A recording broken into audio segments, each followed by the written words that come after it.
magsalita parang hari sa kaharian, pero wasak ang pundasyon ng sarili mong tahanan. Nakatingin sa mangsa ng ibang tao sa lansangan, di mo makita ang putik mong hanggang leeg ang laliman. Nagpapayo ka ng daan pero ikaw naliligaw, parang barkong walang timon na sa bagyo'y sumasayaw. Matalas ang dila mo pero ang gaway sablay, bawat batong ibinabato mo sa'yo rin bumabalik palay. Mga salitang parang kutsilyo walang hawakan, habang sugat ng sarili mo'y pilit mong tinatakpan. Hindi lahat ng nakikita ay dapat husgahan, may laban ng bawat taong tahimik na lumalaban.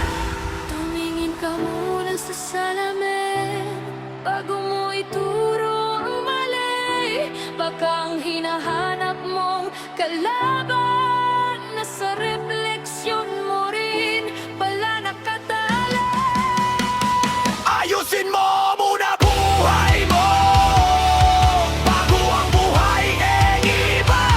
Ayusin mo muna buhay mo bago ka magdikta.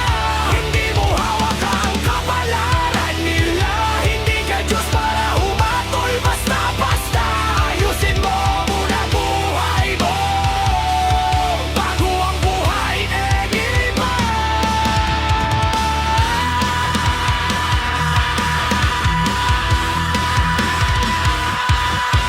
Nataumbo ka sa trono ng sariling ilusyon, habang nilalamon ka ng takot at pagkukunwarit ambisyon. Bawat puna mo'y usok ng iyong frustrasyon, tumatakas sa katotohanan ng sariling kondisyon. Masyadong abala sa pagkalkal ng pagkukulang, ngunit sariling pagkasira ay ayaw mong harapan. Para kandi lang nagbibigay ng liwanag sa paligid, pero ang sariling katawan ay unti-unting nasusunog ng tahimik. Hindi sukatan ng talino ang pangmamaliit, hindi sukatan ng lakas ang pagdurog sa maliit. Ang tunay na mabatat, marunong maglinis ng sarili bago manghimasok sa laban ng ibang nakatigil.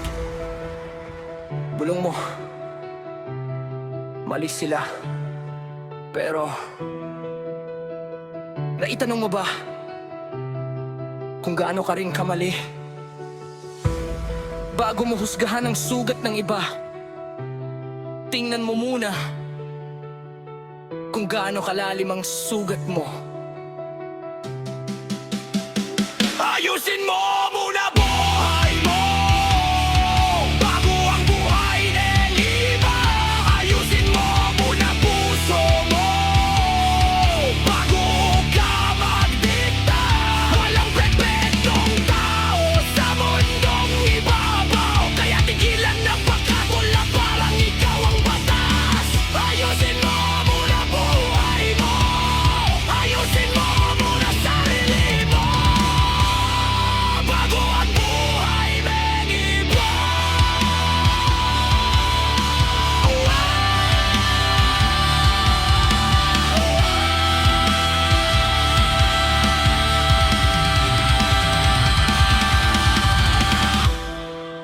Ang pinakamahirap ayusin, hindi ang buhay ng iba, kundi ang sarili mong pagkatao.